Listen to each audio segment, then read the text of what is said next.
Hello, and welcome to the Proactive Caregiving Podcast. As a CPA with over 20 years as an industry accountant, Jessica stepped away from the corporate world to become a full-time caregiver for her mother. Having learned invaluable lessons along the way, she is now here to share those with you and to invite you to join her on this caregiver's journey. Here is your host, Jessica Cannon. Hello there. I am the Proactive Caregiver, and I specialize in educating others on how to be proactive by empowering you, the caregiver. If you cannot take care of yourself, then you cannot take care of your loved ones. And what better way to learn how to do this than to learn from other caregivers? I'm talking about those who wanted to run away, but stayed the course out of love or even marital obligation, regardless of potential burnout. The unmentioned heroes working a thankless, emotionally, financially, and even spiritually draining role out of love. Today's interview is the follow-up from How Does Dementia Affect Caregivers with caregiver advocate, LVN, and radio talk show host of Chatting with Betsy on Passionate World Talk Radio. After discussing her personal experiences of how dementia affected her life and marriage, I felt it was necessary to discuss whether dementia should be a public health priority. Check this out. So after experiencing all of this, all the way to his end, do you think dementia should be a public health priority? Oh, definitely. Definitely. I'm a baby boomer. I'm going to be 65 in December. It's going to be a tsunami. Mm-hmm. The silver tsunami. I even told Social Security that when Matt was there. I said, you better get ready. Yeah. Because you're going to see this. More younger people are getting it. People in their 40s, 50s. Before 65 is considered younger onset or early onset, which is what Matt had. Right. You're going to see it. And it's global and it's epidemic. And I've been saying that it's epidemic for years. Right. It's a global epidemic. It's going to cost the government, Jessica, so much money. Exactly. So much. It's going to drain Medicaid. Yes, Medicaid and even Medicare to an extent, which puts the pressure on the rest of the society to continue contributing to Medicare. And this is, it's easy to dismiss and say, this isn't our fight because you're the one that's dealing with it. But what they don't see in the grand picture is that we're all affected by it. You know, everyone on some level is going to be affected by it. Rates for Medicare are going to go up in response, and even restrictions possibly for Medicare would be increased so that it's not available the way it is now, just so that they can save their dollars for whatever purpose. But this is, like you said, the silver tsunami that's about to create something that no industry is ready to handle. Yes. You're going to see, if I had money to invest, I would invest in a small group home. I think you're going to see more small group homes popping up because the baby boomers do not want to be warehoused in a large facility, or they want to age in their home. Right. And they're going to have a different approach. And the younger the parent, the younger the child.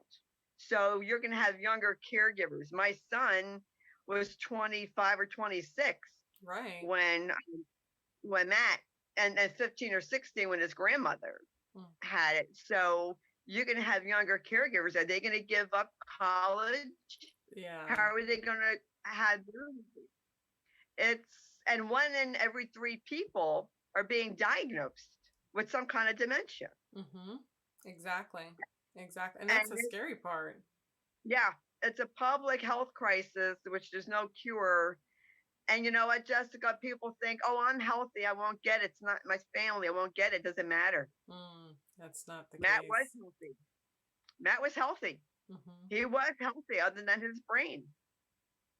So there's very healthy people who have gotten some kind of dementia Mm-hmm. and not in their family at all. Yeah. Which is, it boggles really my mind. I find Alzheimer's and other dementias to be fascinating in a way. It baffles the doctors. There's no rhyme or reason to this disease. It's not, it doesn't run a straight path. You don't know when you're going to die. No. You know you're going to die from this, but you don't know when. You don't know. Everyone progresses differently. Why? Nobody knows. Nobody knows. Right. Some people live 4 years, some 20. Nobody knows.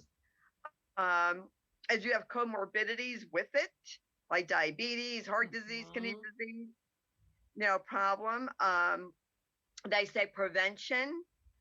But the thing is, this disease could start 20 to 30 years before. Exactly. So how do you prevent it?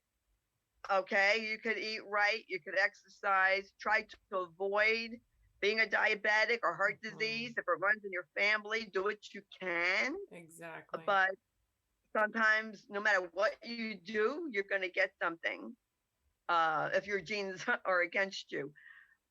But do what you can to stay away from those diseases. Diabetes runs in my family very strong on my dad's side. Right now, I'm pre-diabetic. I watch what I eat. I'm not overweight. I hope it goes down a little more, but I fear being diabetic. And even though I'm watching myself, it's in my genes. Right. You know, like they say, no one gets out of this world alive. So, you know, do what you can. And if you get diagnosed, live your life. Don't let it define you. You're more than your dementia if you have it. Live your life, go out while you still can enjoy it. That's what I have to tell people, you know, and educate yourself and live life to the fullest. Celebrate everything. Doesn't matter if your loved one remembers or not. Matt didn't remember. I celebrated anyway. And I'm glad I did. Good. That leans to the quality of life no matter what. Yes. Oh, you know what, Jessica, before I forget, it's interesting with Medicare. A lot of people don't know this, that I know this because the hospice nurse told me. I've heard this from other people. There's different protocol for someone with cancer to be in hospice versus someone with dementia to be in hospice. When Matt was interviewed, when the nurse came in to do the intake, she said, Matt talks? And I said, yes, he talks sometimes. Oh, I'll pretend I didn't hear that. Otherwise, he can't go in hospice. And the other home hospice nurse, she said to me, Matt talks? I said, yes, sometimes he does talk. Oh, he can't be in hospice in 3 months and gets reevaluated if he's talking. Wow. I said, well, that's ridiculous, number one. Number two, you mean to tell me he's hallucinating his rear end off, incontinent, needs help with everything, but because he said something coherent when you're here, he can't be on hospice? That's ridiculous. She said, well, it's not me, it's Medicare. I said, well, how come someone with cancer could talk? Oh, that's different protocol. I said, well, they need to change that. I said, but don't worry, he won't be here in 3 months anyway. And he wasn't.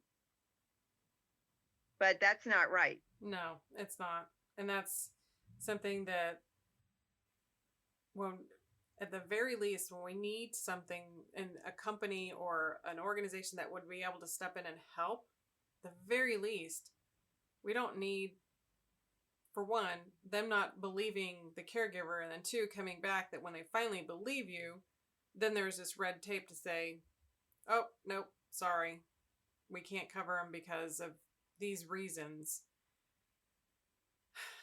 It was hard getting understanding when I realized that I could lean on hospice and be able to help mom by having this service provided to her, I had to come to terms that what it meant until they explained to me, oh no, you don't have to be like imminent death. It doesn't have to be like you're going to go in the next 24, 48, 72 hours. You can be on hospice for 60 days, 6 months, 6 years, depending on how it works. So they gave me this promising, like, this can work until she was on hospice. And I started to hear those little bits and pieces as well. This is how it works. And this is, if it is depression, we can cover this. If it's anxiety, we don't cover this. And I thought, that's odd that you're actually going to split the how do you decide and how do you determine the difference between the two? And they'll cover certain medications but not other medications. So heart related medication they would cover, some psychotic medication they would cover, but the part of the comfort that she was needing for like the acid reflux and other things, they wouldn't cover. So it's really odd. And these are the things that caregivers don't know. And so it makes it really difficult when you're stepping in, and especially someone like you, being a nurse, would know far more than the average caregiver who doesn't have any of this knowledge medically to be able to say, to answer, to know what questions to ask and answer in response to what they're telling them that this can or can't be one way or the other. Right. And I think, my opinion, I think hospices all over the world better start thinking, like I told that nurse, you better start thinking outside the textbook, because not everyone fits a textbook picture of someone dying. The younger the person with Alzheimer's or any dementia, they might be walking around and dying. Right. They may not be bedridden and dying. Right. They could be terminally agitated and walking. And this is going to be a new area. I've always been ahead of my time. You're gonna see more of this, and they need to listen. I told that social worker, you need to listen to the caregivers. We know our loved ones better than you do. You need to listen. Exactly. And I told them, I'm telling people in my group, don't take this crap. You need to speak up when there's an injustice. Because if we don't, things won't change. We had to speak up when our loved ones aren't being treated right.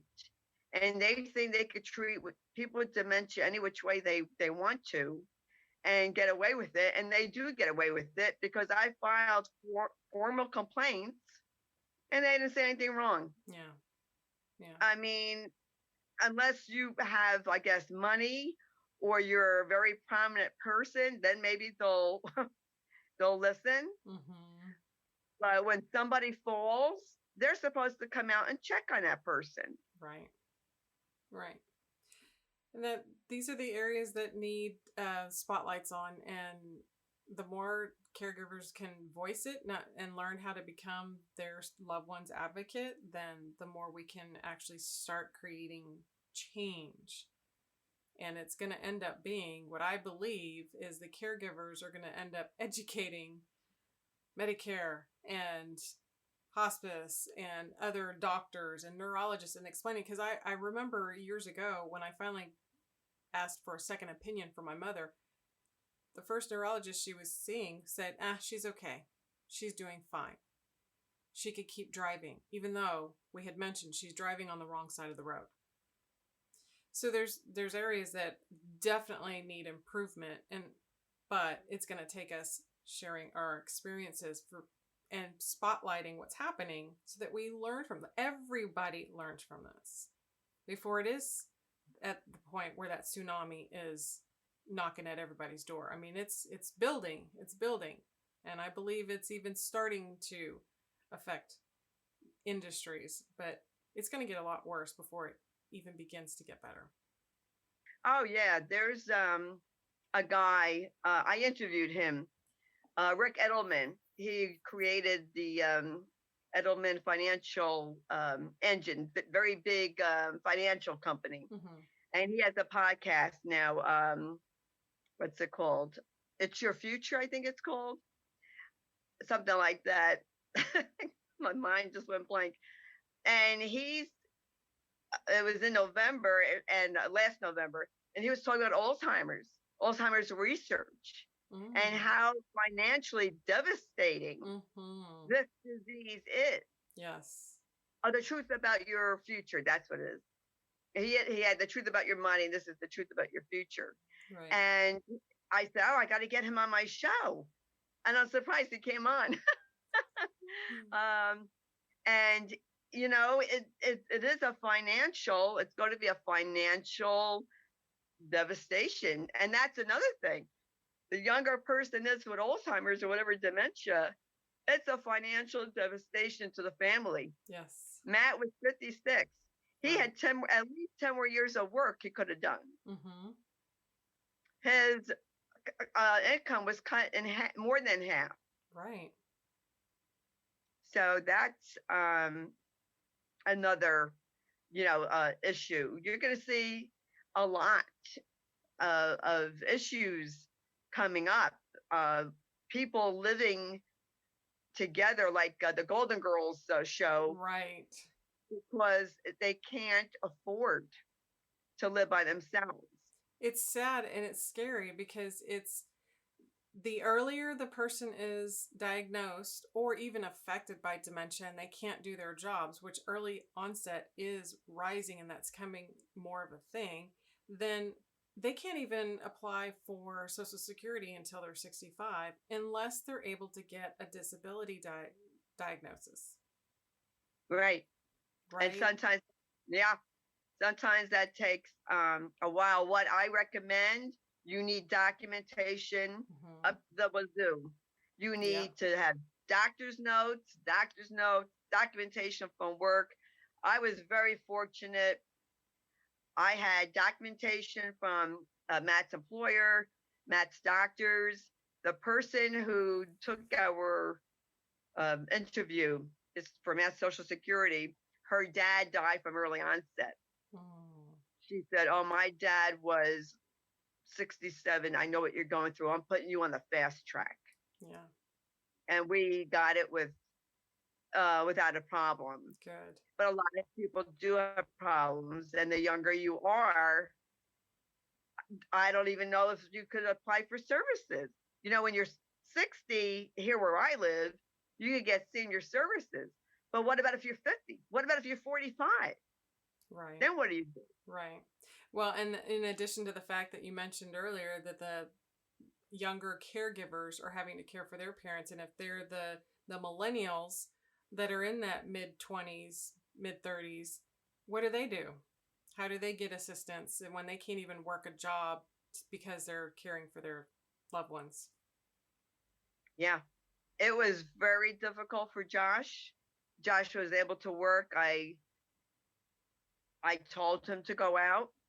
And that's a whole nother show of children or adult children or young children or caregivers. True. They need to vent. They need to be able to come to the parent and vent, and don't judge them. They have a right to a life. Let your kids enjoy their life. Tell them to go out. Josh went out every Friday. I told him to go out. Even after his father died, I said, yes, go out, enjoy life. That's what your dad would want you to do. Right. Josh would say, oh, I don't like changing daddy's diaper. Alzheimer's sucks. No, and you're right, it does suck. And I don't like changing his diaper either. Exactly. You have to let them vent. And it's so important, Jessica, that when a parent, guardian, when you cut off communication with your child, you know what your child is going to do?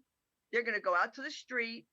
They're going to get advice that you don't want them to have, someone who's not experienced. Exactly. Be in the game for acceptance. Take drugs, take alcohol, right, and have a problem. Be depressed, be suicidal even. This has happened. Yeah. And parents, you need to really keep those lines open. Get your child help if they need it. Go for counseling yourself. I did. I still do. I agree. I do the same.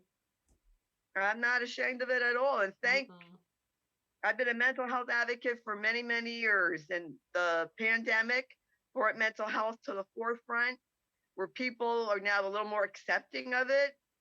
But we need to accept help, and that it's not a weakness. People think, oh, I failed my parents or my spouse, my partner, because I had to place them. No, that's not failing. No. You know, our loved ones sometimes need more help than what we can give them because we're not skilled. We can't do 24/7 care. No. And it's not failing. I don't want people to ever think they failed. It's not failing. And if you cry, that's not a weakness. It's not. It's a strength. You've been holding in so much. We're taught to hold it in, stifle it, be strong, be Exactly. Superman, Superwoman. Let me tell you all, it's a bunch of crap. Okay? Old school crap.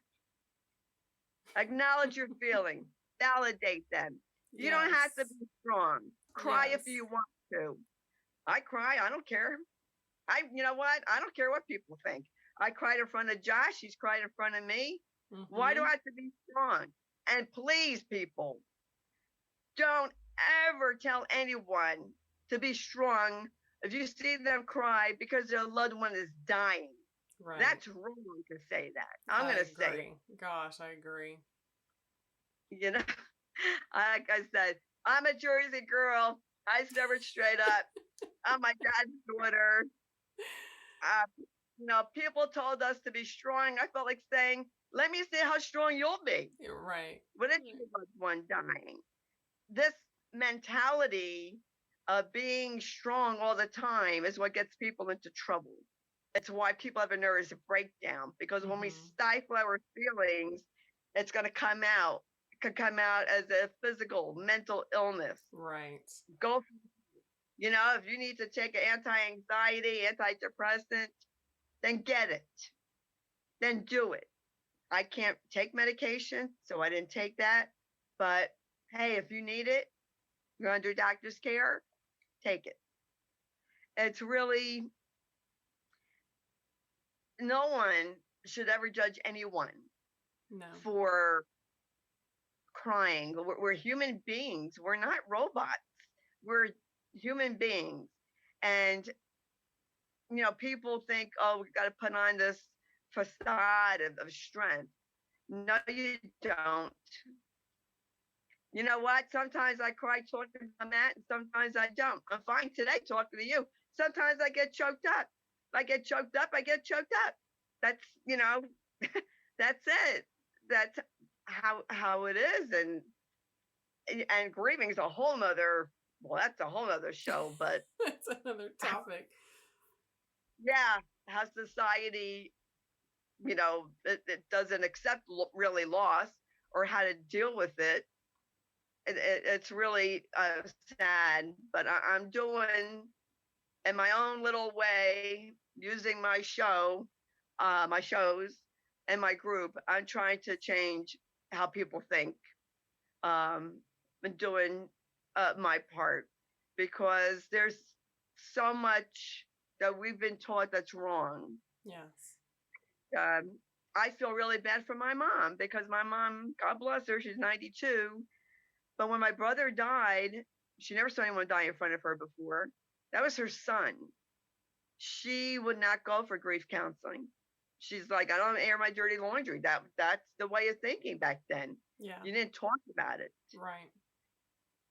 And that creates problems now. That's what I've tried to have my mother have therapy, and even in her later stages, still trying to provide opportunities for her to express and talk about her feelings. But even now that she's more of like the 5-year-old in mind, she's still taught that we don't talk about those things. We don't express those feelings. We just, that whole suck it up buttercup and just deal with it and get back to life and go do what you got to do. And don't let it get you down, and be strong. And this being strong is, our idea of what strong is actually what's breaking us down.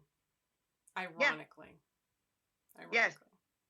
Yeah. I'm very open. I've been very open about caregiving and dealing with my own grieving. And, I'm at the point, like, I really don't care what people think. I'm getting too old for that. um, I grieve openly. I even did a show like probably 3 years ago now, almost 3 years ago, where I called it "I don't need your permission to grieve." If I want to talk about Matt, I'm going to talk about him. How? Why do people think you're supposed to stop talking about somebody because they died? Right. I'm not ever going to stop talking about Matt. He's the reason why I went in my car, why I started advocacy. He's the reason why I have Chatting with Betsy, why I have a support group. Right. Matt will always be my inspiration behind everything. And I'm so happy that you did that, starting your support group and starting your radio talk show, because it came out of that same place that it has for me, that if things are going to change, then it's going to be up to us to get the stories out there. And the more people you reach and the more people we reach together, then the more we'll actually help others and keep them from having to face the same issues and problems and heartbreak and frustrations and hair pulling moments and wanting to reach through the phone to strangle somebody.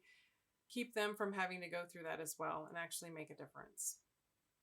Yes, yes. And self-care, as you know, Jessica, is very, very important. I'd say it's a matter of life and death, because it is. Yes. The caregiver. Absolutely. If you want to enjoy life during caregiving, you had to take care of yourself. If you want to enjoy life after caregiving, you had to take care of yourself. Exactly. Because so many caregivers die during caregiving or right after. They die. And that's sad. So take care of yourself. I'm very grateful that I made it through 10 years of caregiving, plus 5 with my mother-in-law. So that's 15 years altogether. Yes. And I'm very grateful that I'm basically healthy. I have some issues, but praise God, he got me through. And with my sanity intact, although some people might say no. But I'm very blessed, Jessica, and I'm very grateful that I did make it through. And I didn't always take care of myself. It's hard. It's hard to balance that. If I take care of myself, then I'm not with my loved one. Then you feel guilty because you're not with your loved one. Right. But you need to recharge your batteries. That fine balance, it's very difficult at times. It is. It is a very fine balance. And I'm glad you're actually learning how to work within that balance and that you are taking care of yourself. So, yeah. Betsy, I totally appreciate the time that you've given me to share your story. It's a very energy-filled, heartbreaking, but at the same time, I'm glad it turned out the way it did for you, because now you have solid information to turn around and teach others and help others. Oh, thank you. Thank you for having me on, Jessica. I enjoyed it. Thank you for letting me share Matt's story. I know he's smiling. Good. Until we get a chance to chat again, I want to ask and pray that you continue to work on your self-care, because honestly, when it comes down to that, that's our only form of prevention at this point, is our self-care. Once again, Betsy shares only bits and pieces of how frustrating and heartbreaking a caregiver's life can become. We face areas that we never expected to and have to learn on the fly. Not everyone is an LVN like Betsy, and faces even more struggles in not knowing what to ask or how to address medical professionals. The main point here is we are all in this together. Each of us has a role to play, and most of the time, we may not want to. Most of the time, it's because it's hard to say, I don't know, while other times we know exactly what to say, but face too much industry red tape. Thank you for joining in and listening today. You can find more about this topic on the blog at www.proactivecaregiver.com. I hope this gave you more food for thought. And until next time, be proactive. Take care, everybody. Thank you for joining us today. We really hope you've enjoyed this episode. To learn more about proactive caregiving and to hear other episodes of this podcast, please visit www.jessicalazelcannon.com. This podcast is produced by Cannon Light Media, LLC, www.cannonlightmedia.com. Music provided by Chris Paradise.